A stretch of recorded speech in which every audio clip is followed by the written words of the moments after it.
আমরা রিসেন্টলি যেটি দেখছি আসলে যে সব পক্ষ থেকে যেটি হচ্ছে যে ডক্টর থেকে শুরু করে হসপিটালের যারা বিভিন্ন স্টাফ রয়েছে, এটা সত্য যে বাংলাদেশের অনেক হসপিটালে বিগত দিনগুলোতে আমরা যেটি দেখেছিলাম যে আসলে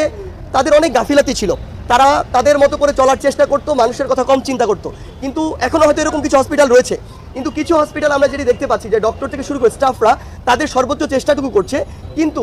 আমাদের বিভিন্ন মহল থেকে আমাদের মতো করে আমরা তাদেরকে হয়তো রুটভাবে কথা বলছি, চাপ প্রয়োগ করছি, আমরা যেটা বাইরে থেকে দেখে ভাবছি সে অনুযায়ী তাদেরকে বিভিন্ন অভিযোগে অভিযুক্ত করছি। কিন্তু আজকে আমরা যেমন কথা বললাম যে কারো চোখ থেকে মনে করুন একটি বা দুটি প্লেট আজকে অপারেশনের মাধ্যমে বের করা হয়েছে, এরপরে ওই চোখটি রিভাইভ হয়ে আরেকটি অপারেশনের উপযুক্ত হতেও প্রায় 1 মাস সময় লাগবে। এখন এই সময়ে যদি কেউ একজন ধরেন রোগী, তার ওই বিষয়ে ওই আইডিয়াটি নেই, তিনি বলে বসলেন যে বিগত 1 মাস ধরে আমার কিছুই করা হচ্ছে না, ব্যাপারটা কিন্তু এমন নয়। আমরা আবার ওই নিউজটিও বিভিন্নভাবে প্রচার করি, কিন্তু ওই অপারেশন উপযুক্ত হওয়ার তো সময়টুকু তাকে দিতে হবে। সেই জায়গা থেকে আমার মনে হয় আমাদের জন্য মিস ইনফরমেশনগুলো এভাবে না ছড়ায়, যেন ডক্টর থেকে শুরু করে যারা কাজ করছেন আসলে